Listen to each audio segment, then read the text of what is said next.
بسم اللہ الرحمن الرحیم الحمد للہ رب العالمین الصلاة والسلام على أشرف الأنبياء والمرسلين وخاتم النبيين وأبي القاسم محمد صل على محمد وعلى آل بيته الطيبين الطاهرين المعصومين المظلومين ولعنة الله على أعدائهم أجمعين رب اشرح لي صدري ويسر لي أمري واحلل عقدة من لساني يفقهوا قولي صلوات پڑھ دیجیے محمد والے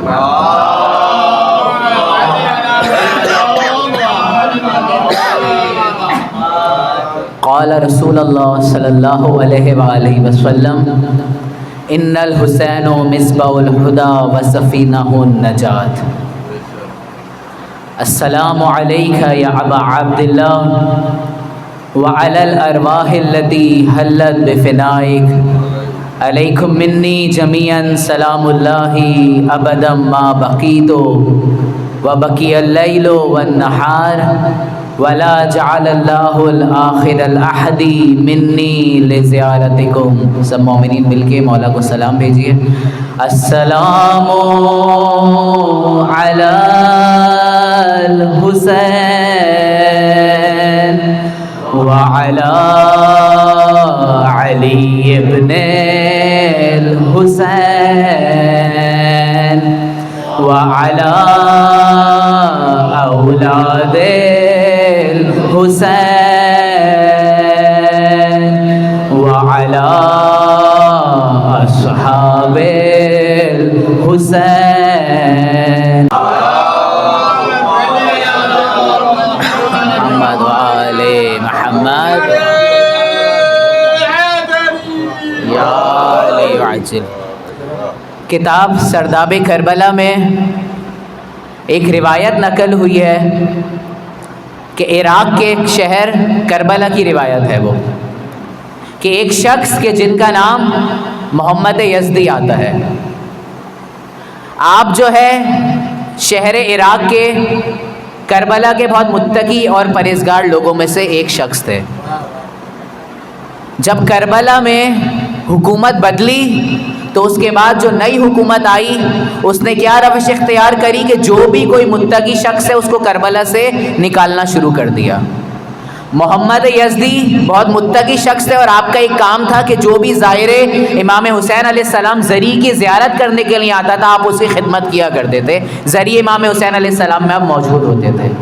جب نئی حکومت آئی تو حکومت نے یہی کہا کہ جو بھی متقی ہے یا تو اس کو ملک بدر کر دیا جائے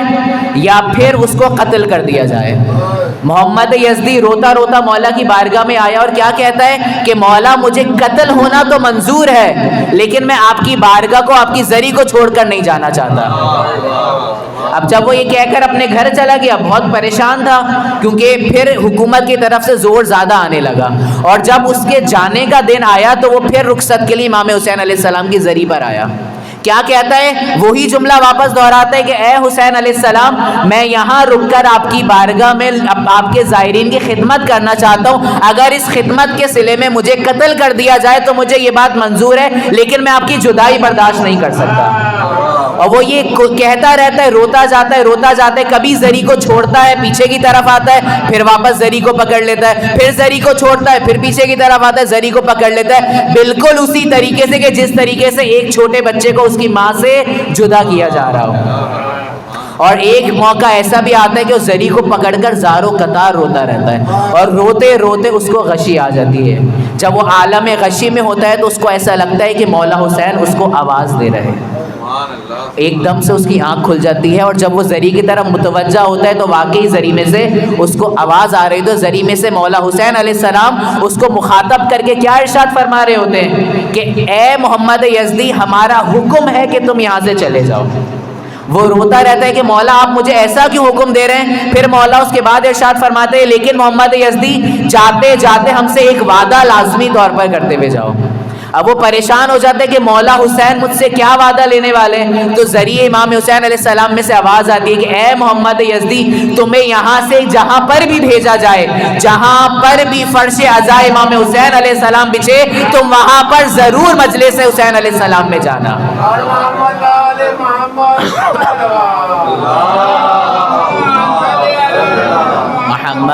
تو عزاداران امام حسین علیہ السلام جس طریقے سے حرم امام حسین علیہ السلام میں جانے کے کچھ آداب ہیں، تو اسی طریقے سے فرش عزا پر آنے کے بھی آداب ہیں، کیونکہ یہ فرش عزا ویسے ہی ہے کہ جیسے حرم امام حسین علیہ السلام ہے۔ تو جب بھی آپ فرش عزا امام حسین علیہ السلام پر آئیں تو وضو کر کر آئیں، صدقے دل کے ساتھ آئیں، نفرتوں کو باہر چھوڑ کر آئیں اور محبتوں کو ساتھ اندر لے کر آئیں۔ تو یہ فرش عزا امام حسین علیہ السلام ایسا ہی ہے کہ جیسے حرم امام حسین علیہ السلام ہے۔ اور پھر آگے روایت میں کیا ارشاد فرمایا کہ فرش عزا امام حسین علیہ السلام پہ جب فرش بچھ جاتا ہے تو فرش سے فرشتوں کا نزول ہونا شروع ہو جاتا ہے۔ میں کہوں گا کہ کیسے نزول نہ ہو کہ جب اس فرش کے اوپر تمام کائنات کے سردار آتے ہیں تو فرشتے کیسے نہیں آئے۔ اور روایات میں آتا ہے کہ جو فرشتہ ایک بار آ جاتا ہے اس کی قیامت تک باری نہیں آتی ہے۔ اتنے فرشتے جو صرف زیارت کے مشتاق ہیں صرف فرش امام حسین علیہ السلام پہ۔ اور روایات میں یہاں تک بھی آتا ہے کہ جب کوئی فرشتہ فرش عزا امام حسین علیہ السلام پر آ جاتا ہے اور جب یہاں سے واپس عرش پر جاتا ہے تو اس کے پروں سے ایک عجیب و غریب خوشبو نمودار ہوتی ہے۔ جو وہاں پر فرشتے موجود ہوتے ہیں تو تعجب کے ساتھ ان سے سوال کرتے ہیں کہ فرشتے ذرا بتانا تو ایسی کس جگہ سے آ رہا ہے کہ تیرے پر سے اتنی نایاب خوشبو آ رہی ہے؟ تو مسکرا کر کہتے ہیں کہ زمین پر فلاں جگہ پر فرش عزا امام حسین علیہ السلام بچھا ہے، میں وہاں پر گیا تھا تو وہاں کی برکت سے یہ خوشبو ہمارے پروں میں آ گئی۔ آگے بڑھ کر جو فرشتے وہاں موجود ہوتے ہیں وہ اللہ خداوند عالم سے دست دعا بلند کرتے ہیں کہ پروردگار ہم بھی چاہتے ہیں کہ ہمارے پروں سے بھی ایسی خوشبو آ جائے۔ تو آواز غیبی کیا آتی ہے کہ اے فرشتوں، جس جگہ پر مجلس حسین برپا کی جا رہی تھی ابھی وہاں پر فرش عزا بچھا ہوا ہے، تم جاؤ اور فرش عزا سے اپنے پروں کو مس کر لو۔ وہ فرشتے جب آتے ہیں اور اس فرش سے اپنے آپ کو مس کرتے ہیں، اپنے پروں کو مس کرتے ہیں، تو ان کے پروں سے بھی ویسی خوشبو آنا شروع ہو جاتی ہے۔ اس فرش عزا پر آئیں، آنکھ سے آنسو نکل آئے، تو میں ہر مجلس میں جملہ لازمی طور پر کہتا ہوں کہ ایک دعا جو لازمی طور پر مانگا کریں گے، اللہم ارزقنا فی الدنیا زیارت الحسین وفی الآخرت شفاعت الحسین، کہ اے حسین علیہ السلام زندگی میں اپنی زیارت نصیب فرما اور آخرت میں اپنی شفاعت نصیب فرما۔ میں کہوں گا کہ زندگی میں زیارت کو جانے کے لیے ہمارے پاس کچھ چیزیں ہونی ضروری ہے، بارڈر کی قید ہے، پیسوں کی قید ہے، طاقت ہونی چاہیے، لیکن میں یہ جملہ بھی کہتا ہوں کہ وہ حسین بادشاہ، ان کے لیے یہ تمام چیزیں تو قید نہیں ہیں، اپنے اعمال کو ایسا بنا لو کہ جیسا حسین علیہ السلام چاہتے ہیں حسین علیہ السلام خود آپ سے زیارت کے لیے تشریف لے آئیں گے۔ قول ہے جو آپ سب نے سنا ہوا ہے کہ ان الحسین مصباح الہدی و سفینہ النجات، حسین ہدایت کا چراغ اور نجات کی کشتی ہے۔ خداوند عالم نے انسانوں کو کس لیے زمین پر بھیجا؟ تاکہ معرفت الہی حاصل کر سکے، اور معرفت حاصل کرنے کے لیے انسان کی ہدایت ہونا ضروری ہے، اور ہدایت کے لیے خداوند عالم نے کم 1,24,000 نبی اور اہل بیت ائمہ طاہرین علیہ السلام بھیجے، جو انسانوں کی ہدایت کے لیے بھیجے، کہ پہلے 1,24,000 نبی بھیجے، اور اس کے بعد جب نبوت کا سلسلہ ختم ہو گیا تو اس کے بعد امامت کا سلسلہ شروع کر دیا، کہ پہلے امام علی بھیجے، پھر امام حسن، امام حسین، اور چلتے چلتے سلسلہ ہماری 12ویں حجت سرکار امام زمانہ علیہ السلام محمد امام زمانہ تک یہ سلسلہ آ پہنچا، اور امام زمانہ خداوند عالم نے اپنے پاس بلا لیا، غیبت کا دور چل رہا ہے۔ اسی میں سے ایک امام حسین علیہ السلام کے جس کے بارے میں رسول خدا یہ ارشاد فرما رہے ہیں کہ ان الحسین مصباح الہدی و سفینہ النجات، کہ یہ ایک مرتبہ رسول خدا مسجد نبوی میں تشریف فرماتے ہیں. آپ کے صحابی کے جن کا نام ابی بن کعب روایات میں آتا ہے، وہ آپ کی بارگاہ میں آئے. دیکھتے ہیں کہ رسول خدا کے زانو کے اوپر ایک چھوٹا سا بچہ ہے جو بیٹھا ہوا ہے، اور رسول خدا بار بار اس کو کبھی پیار کر رہے ہیں، کبھی ماتھوں کا بوسہ لے رہے ہیں، کبھی گالوں کے اوپر محبت سے پیار کر رہے ہیں، اس کو بہت زیادہ پیار و محبت کر رہے ہیں، اس کو اپنے گلے سے لگائے ہوئے ہیں. جب وہ رسول اللہ کا صحابی نزدیک آتا ہے تو رسول خدا کو کیا کہتا ہوا پاتا ہے کہ رسول خدا کیا کہہ رہے ہیں کہ یا ابا عبداللہ، آپ زمین و آسمان کی زینت ہیں. رسول کا صحابی آگے بڑھتا ہے اور تعجب سے کہتا ہے کہ یا رسول خدا، کیا آپ کے علاوہ بھی کوئی زمین و آسمان کی زینت ہو سکتا ہے؟ کیونکہ زمین و آسمان کی زینت تو رسول خدا ہے. تو رسول خدا صلی اللہ علیہ وسلم ارشاد فرماتے ہیں کہ یہ بچہ جو میرا بیٹا امام حسین علیہ السلام ہے، یہ زمین و آسمان کی زینت ہے. یہ حسین جتنا زمین پر مقبول ہے، آسمانوں میں اس سے کہیں زیادہ مقبول ہے. کہ جب معراج پر مجھے لے جایا گیا اور جب میں 7ویں آسمان پر پہنچ گیا تو میں نے 7ویں آسمان پر جا کر کیا دیکھا کہ آسمان کے دائیں جانب یہی لکھا ہوا تھا کہ ان الحسین مصباح الہدی و سفینہ النجات. ایک مرتبہ مل کر صلوات کی تلاوت کر لیجیے. محمد و آل محمد. اب سوال یہ ہوتا ہے کہ رسول خدا نے ہدا کا لفظ کیوں استعمال کیا، یعنی چراغ کا لفظ ہی کیوں استعمال کرا؟ یہاں پر سورج کہہ دیتے، ان شمس الہدا کہہ دیتے، لیکن نہیں، چراغ کا لفظ ہی کیوں استعمال کرا؟ سورج کہہ دیتے، سورج تو اس سے کہیں زیادہ روشن ہوتا ہے. تو جب معصومین سے پوچھا گیا تو معصوم نے کیا ارشاد فرمایا کہ سورج ایک وقت تو نکلتا ہے، لیکن جب مغرب کا وقت آتا ہے، جب تاریکی چھا جاتی ہے تو سورج غروب ہو جاتا ہے. جب تاریکی چھانا شروع ہو جاتی ہے تو سورج غروب ہو جاتا ہے. لیکن چراغ کی یہ فضیلت اور برکت ہے کہ جب تاریکی چھانا شروع ہو جاتی ہے، جب ظلمت چھانا شروع ہو جاتی ہے، جب ظلمت کے اندھیرے بڑھنا شروع ہو جاتے ہیں، اس وقت چراغ کو جلایا جاتا ہے، اور جب چراغ کو جلایا جاتا ہے تو ظلمت کے اندھیرے کو مٹا دیا جاتا ہے. تو یہ حسین علیہ السلام کی ذات وہ ہے کہ جب رسول خدا صلی اللہ علیہ وسلم اور مولا علی کا دور تھا جو 60 ہجری تک رہا، تو اس وقت اسلام سورج کی طرح روشن تھا. لیکن جب 60 ہجری کا وقت آیا اور جب یزید بن معاویہ کا دور آیا تو اس وقت جو یہ سورج کی طرح روشن تھا، یہ آہستہ آہستہ زوال کی طرف جانا شروع ہو گیا. ایسا دور آ گیا تھا کہ اس وقت حق اور باطل کے درمیان تمیز کرنا بہت ہی زیادہ مشکل ہو گئی تھی. اس دور میں 61 ہجری میں امام حسین علیہ السلام نے اپنے خون سے اور اپنے تمام اہل و عیال کے، جس میں شہزادہ علی اکبر بھی ہیں، شہزادہ قاسم بھی ہیں، اونو محمد بھی ہیں، جناب حر بھی ہیں، جناب قاسم بھی ہیں، علی اصغر بھی ہیں، علی اکبر بھی ہیں، ان تمام کے خون سے ایسا دیا جلایا، ان تمام کے خون سے ایسا دیا جلایا جو قیامت تک آنے والے لوگوں کی رہنمائی کرتا رہے گا. جب بھی کسی بشریت کو کسی بھی مقام پر رہنمائی کی ضرورت ہو، یہ چراغ ہمیشہ اس کی رہنمائی کرتا رہتا ہے، چاہے جانے میں یا انجانے میں. 2 بچوں کا واقعہ آ گیا ہے تو میں سناتا ہوا آگے بڑھتا ہوا چلوں کہ روایت میں آتا ہے یا تو 2 بچے یا نوجوان تھے، وہ کہیں سے گزر رہے تھے، ان کے دوست ان کو کہتے ہیں کہ فلاں جگہ پر مجلس ہو رہی ہے. وہ مجلس سے اتنا واقف نہیں تھے، لال کلر کا جوڑا پہنے ہوئے تھے، مجلس میں نہیں جا رہے تھے. ان کے دوستوں نے کہا کہ فلاں جگہ پر مجلس ہو رہی ہے، جاؤ، وہاں پر نظر بہت اچھی ہے. باتیں بھی کر رہے ہیں، شور بھی کر رہے ہیں، ہنسی بھی کر رہے ہیں، مذاق بھی کر رہے ہیں، سب کر رہے ہیں. جب مجلس تمام ہوئی، نظر کی باری آئی، جب لوگ باہر نکلنے لگے تو کیا دیکھا کہ اس مجلس میں نظر ہی نہیں تھی. اس مجلس میں نظر کھانے کے طور پر صرف ایک سبیل لگی ہوئی تھی کہ جس کے اندر چائے کا اہتمام تھا. بچے جاتے ہیں، چائے کے کپ لیتے ہیں، چائے پیتے ہیں، اس کے بعد اپنے کپوں کو سائڈ میں رکھتے ہیں اور آگے بڑھنا شروع ہو جاتے ہیں. دیکھتے ہیں جب وہ تھوڑا سا ہی آگے بڑھتے ہیں، بیچ سڑک میں 2 چائے کی پیالیاں مزید رکھی ہوئی ہوتی ہیں. وہ اٹھاتے ہیں اور اس کو بھی سائڈ میں رکھ دیتے ہیں. ان کے دماغ میں کچھ بھی نہیں ہوتا، وہ صرف اس کو اٹھاتے ہیں اور سائیڈ میں کونے میں رکھ کر اپنے گھر کی جانب چلے جاتے ہیں۔ اب جب اگلا دن آتا ہے تو وہی بچوں کو جب دیکھا جاتا ہے تو وہ بچے بڑے کالے لباس میں اور سنجیدہ طور پر اس مجلس میں اندر جاتے ہوئے نظر آتے ہیں۔ پھر وہ سب سے آگے بیٹھتے ہیں اور زارو قطار مجلس میں رو رہے ہوتے ہیں۔ جب مجلس تمام ہو جاتی ہے تو لوگوں کو تعجب ہوتا ہے کہ یہ وہی دو بچے تھے جو کل ہنس رہے تھے، مذاق کر رہے تھے، لال جوڑے میں آئے ہوئے تھے، لیکن آج بھی بچے جو یہ کالے جوڑے میں آئے ہوئے ہیں اور بہت زیادہ سنجیدگی سے آئے ہوئے ہیں، ایسا کیا ماجرا ہے؟ تو اس کے بعد جب وہ دو بچوں سے پوچھا گیا کہ ایسا کل کیا ماجرا ہوا کہ تم آج اس طریقے سے مجلس میں آئے ہوئے، تو انہوں نے کہا کہ جب ہم یہاں مجلس حسین سے واپس اپنے گھر کی جانب جا رہے تھے تو رستے میں 2 چائے کی پیالیاں رکھی ہوئی تھی، ہم نے اٹھا کر اس کو بس کونے میں رکھا تھا۔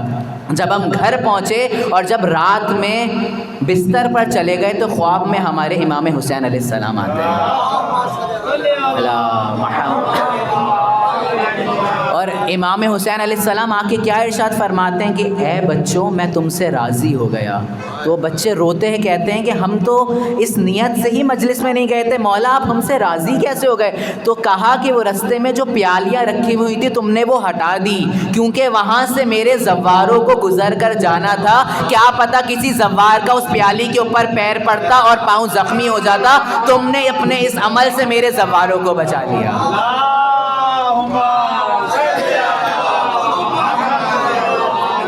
کہ زمین ہے، آسمان ہے اور سمندر ہے۔ سوال یہ کہ کیا حسین علیہ السلام کی جو ہدایت ہے وہ صرف ہم لوگوں کے لیے قید ہے؟ کیا حسین علیہ السلام صرف انسانوں کی ہدایت کرتے ہیں یا صرف ان کی ہدایت کرتے ہیں جو حسین کو چاہتا ہے، یا حسین علیہ السلام کی بادشاہت پوری کائنات پر موقوف ہے؟ کیونکہ یہ اس کے نواسے ہیں کہ جو رحمت للعالمین ہے، جو تمام عالمین کے لیے رحمت ہے، تو یہ حسین علیہ السلام تمام عالمین کے لیے ہدایت بھی ہے۔ اگر زمین کو دیکھا جائے تو زمین کے بے شمار واقعات کس طریقے سے حسین ہدایت کر رہے ہوتے ہیں، کہ اگر جناب حر کی مثال لے کر دیکھا جائے کہ اگر حر علیہ السلام حسین کے خیمے کے اندر ہدایت کے لیے نہیں آتے تو شاید آج حر جو ہے جس طریقے سے یزید کے اوپر لعنت بھیجی جا رہی تو شاید حر کے اوپر بھی لعنت بھیجی جا رہی ہوتی، کیونکہ حر نے وہ کام کیا تھا کہ سب سے پہلے علی کی بیٹیاں سہمی تھیں۔ حسین علیہ السلام جو کربلا آئے تھے وہ حر کی وجہ سے ہی آئے تھے، لیکن جب حر کو ہدایت ہوئی اور 9 محرم کی رات آئی اور جب حر حسین کی بارگاہ میں آیا تو حسین نے ایک جملہ بھی نہیں بولا بلکہ بڑھ کر اس کو اپنے گلے سے لگا لیا۔ اس طریقے سے ہدایت امام حسین علیہ السلام کرتے ہیں۔ جناب حر کا تو تذکرہ بہت زیادہ ہوتا ہے، اور بھی اصحاب موجود ہیں کہ جن میں سے ایک کا نام زہیر بھی آتا ہے، ایک کا نام وہاب کلبی بھی آتا ہے، جو عیسائی تھے، یعنی صرف مسلمانوں کی ہدایت نہیں کر رہے حسین علیہ السلام، یہ وہ کشتی ہے، یہ وہ نجات ہے کہ جو عیسائیوں کی بھی رہنمائی کر رہا ہے۔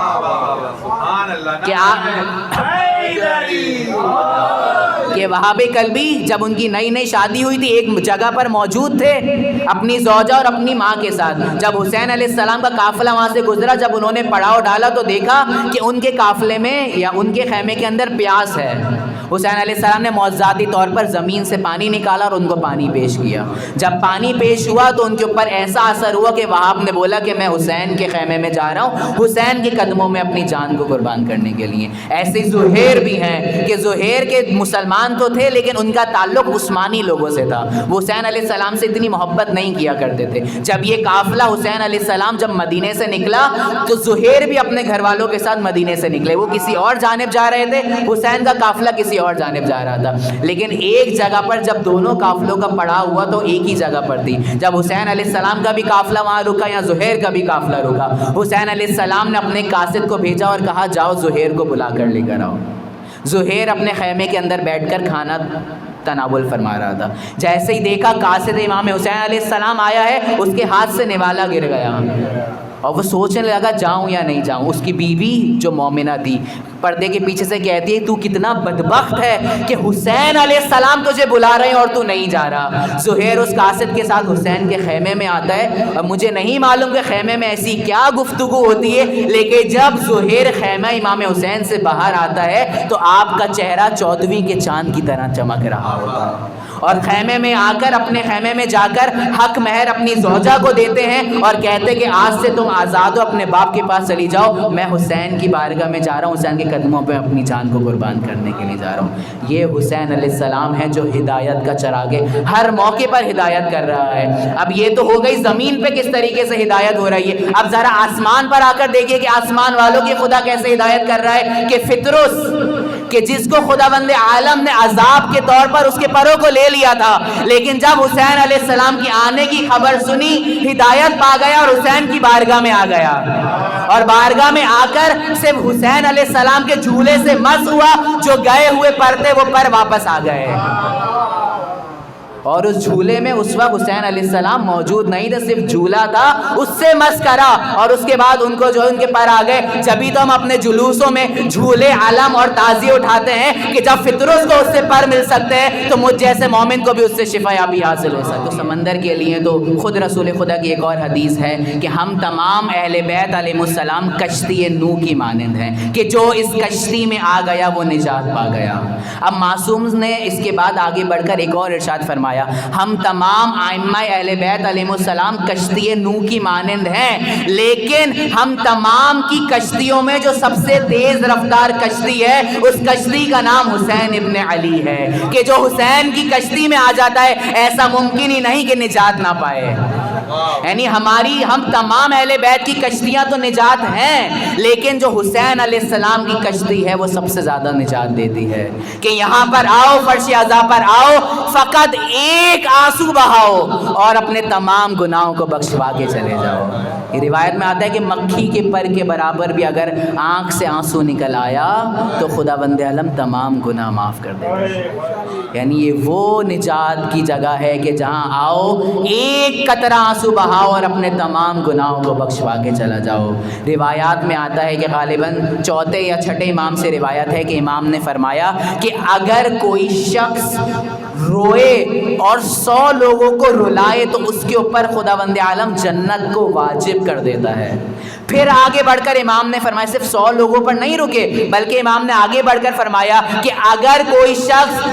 50 لوگوں کو رلائے اور روئے تو خداوند عالم اس پہ بھی جنت واجب کر دیتا ہے۔ یہ روایت یہاں رکی نہیں بلکہ آگے بڑھ کر مزید فرمایا کہ اگر 50 نہیں تو اگر کوئی شخص 30 لوگوں کو رلائے اور روئے تو خداوند عالم اس پہ جنت واجب کر دیتا ہے۔